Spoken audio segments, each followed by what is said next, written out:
Hi guys, it's Sophie. So today I'm going to be doing my August wrap up. Now, off the bat, I've got to be honest here, there's not a lot in this wrap up. Same as my June. Whenever I'm admitted, I can't read very much. But I have got a few things to show you that are quite exciting. I'm going to show you some magazines to start with, just because it has a little bit more, and I'll give you my thoughts on them as a whole. So I probably won't wrap up magazines, maybe I'll just show you them, but I'll give you my thoughts on each of the kinds of magazines, and then you can have a little bit more information about those. And then I have a few books to show you, but really is quite a few, okay? So the three magazines that I have like totally finished in this month were O Comely, Flow, and In the Moment. Now all of these magazines are fairly similar in their scope. They're all kind of relaxation / lifestyle / kind of slow living magazines. In terms of what I thought of each of them, In the Moment has some good stuff and pullouts, but I think that's my least favourite of all of them. Now having said that, this is the first edition, so they're going to be getting settled, and it's pretty. I just didn't like the style quite as much as I enjoyed the other two. Now Flow really does have a lot in there. Really pretty art designs, etc. And there are a few I'm actually going to frame and put around my house, so that's kind of how much I do enjoy them. It has some good pullouts, it has some good articles, and it's a very pretty magazine. It is quite expensive. I think this one's like a tenner. Yeah, like basically a tenner, but you do get quite a lot of content in there. I don't know that this is one I'm going to subscribe to yet, but I think if I see it knocking around, I may well pick up like another edition of it, because I did enjoy it. Whereas for the time being, I don't think In the Moment is one I'm going to go back to. And then O Comely, I have subscribed to, and it's still my favourite. I think because it's got quite a lot of bookish stuff and short stories, poetry, kind of essays, etc. is what I really like about it, as well as having the kind of art and like just layout, etc. So I'm really glad that I've got hold of this one. Flow might be one that I look at getting as well, but we'll see. I think for now I'm going to stick with O Comely and maybe pick up other ones as and when I see them. But yeah, so those are the magazines I've read this month. And the next one I have is a little chapbook, Firewords Quarterly, which is kind of some poetry, some short stories, all paired with art. Now, I had kind of mixed feelings about this one, because I think the standard of art was really high. I think there were some really pretty like illustrations in there.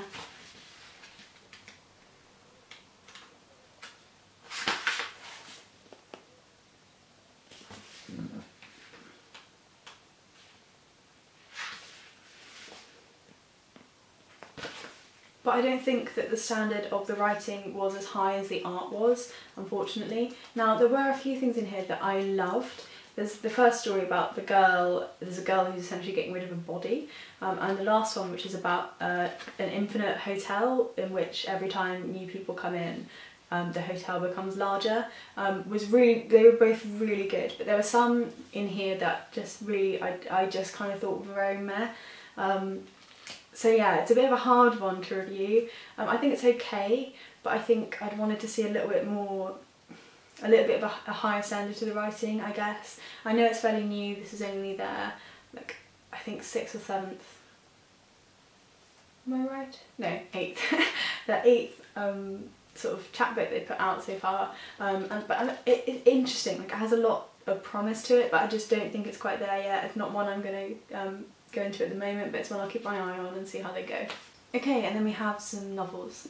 So the first one I have is American Pastoral by Roth. Now I'm probably going to end up uploading my videos in the wrong order, because I think on my September TBR I said this is one I was going to finish.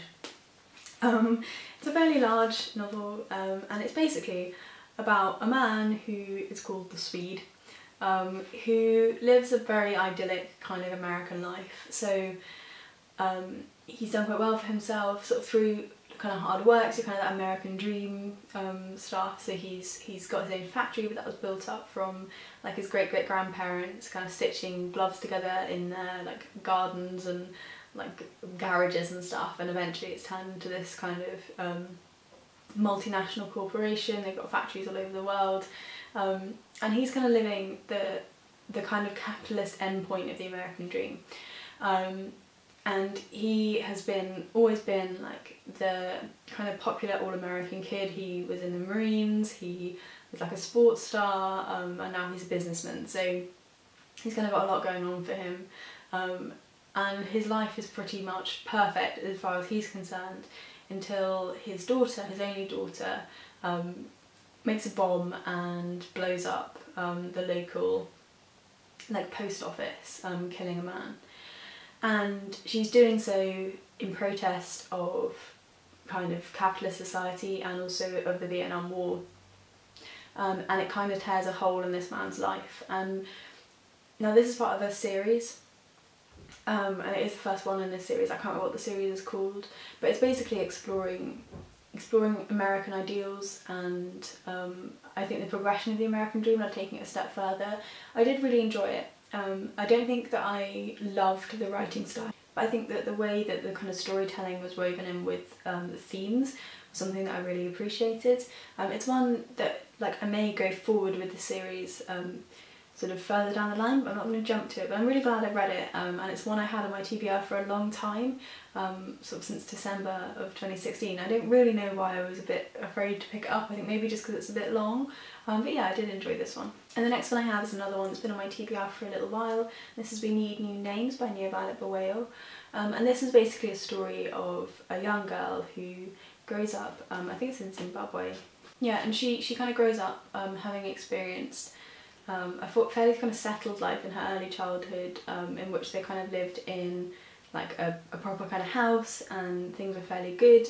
There was kind of, you know, disposable income in her family, and then on her kind of late childhood they had to move to this place called Paradise, which is essentially a slum, and they were kind of living in this slum, and the first half of the book follows her in this environment, her friends and her kind of life sort of around this, and the second half follows her when she has moved to America to live with some family members, and her experiencing America and the kind of the differences between those two cultures and places, and also kind of I guess the America that she had in her head versus the America that she comes to. Now I think this book was probably quite good, but I didn't enjoy it at all. I think probably I read it at the wrong time. I read it when I was fairly low already, and it is not a cheerful or hopeful book. In fact, I don't think there's like a shred of hope really in here. It's just very depressing throughout. Now I don't always mind that, but I think just given where I was in terms of my own headspace, I couldn't kind of appreciate it. It just felt depressing, but I think it is a good book. So it's one of those ones I might revisit in future, but I think probably it's interesting, at least like the kind of ideas it's discussing are interesting, but I think just because it's so hopeless, all of it is so depressing, like she's not kind of happy anywhere with anything and she's never okay. It's something that you need to be in a really good headspace to read and need to feel quite kind of settled in yourself to really appreciate. And so the next one I have is one I really liked, and it was Night Train by Martin Amis. I was sent this one by a friend whose sister didn't want it anymore, and I've read Time's Arrow by him as well, and I really liked that one, so I thought this was one I'd like to give a shot. It basically is like a crime novel following the death of a very young, very kind of ideal woman, and it's by this kind of ratty, almost anti-feminine police officer who just kind of smokes all the time, and she's called Mike, so she even kind of doesn't have like a female name. And really this is interesting because this is kind of like a parody of the kind of crime genre and looking at kind of the tropes, and I gave this 5 stars because it's really hard with crime books because you don't want to spoil anything. It's really clever, and I mean it's kind of like I finished it and I was like a little bit like, you smarmy arsehole, like that is so smart. And I don't get that very often in books, that I am kind of like, I'm looking at them like, yeah, hands down, I wasn't expecting that. And I raced to the end because, you know, often that happens with kind of crime books or kind of fast-paced books, and then I kind of stopped and was like, what? And I read the last 10 pages again and was like, okay, yeah, I understand. So yeah, it's a really interesting one. I think if you want to pick it up, do. It's a short one. It's only 150 pages long, and it is interesting. So yeah, I'm going to be picking up more of his work because I've really enjoyed both of the ones I've read. They're both very different. But yeah, he's got a fair old back catalogue. I love I'm just keep going back to his like, list of published books, yeah, he seems to have quite a lot of fiction and non-fiction, so we'll see how I got on with him. And then speaking of non-fiction, I also managed to finish Walls Come Tumbling Down, which is another one that was in my September TBR. This is a book all about music and politics, essentially. So we start out with Rock Against Racism, we move into Two Tone, and we end with Red Wedge. Now, I knew nothing about any of those before I picked this book up. It's a big book, you get quite a lot of information in there. But I thought it was really interesting because it's just something that I'd never really known had happened, but something that helped me understand, I guess, the climate of the politics in England, sort of kind of Thatcher's England, I guess, what the left felt like at that time, and also linking it with music, which is quite interesting. Now, despite its size and heft, it's a big, fat, massive hardcover book, which is why it's sat on my shelf for a while, I accept.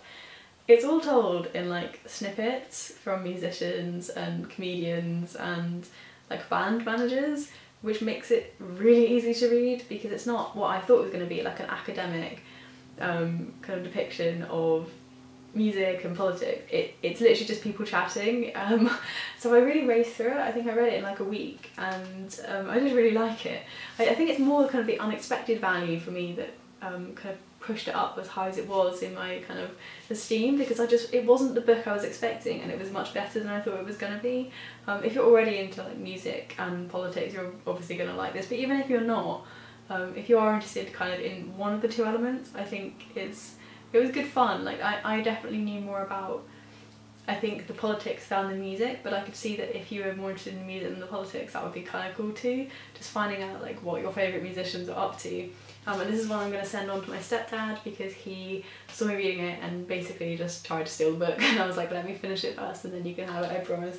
Because it's all like the kind of bands he used to listen to when he was a kid and when he was growing up. So yeah, I'm going to send this one on, and I think he's really going to like it.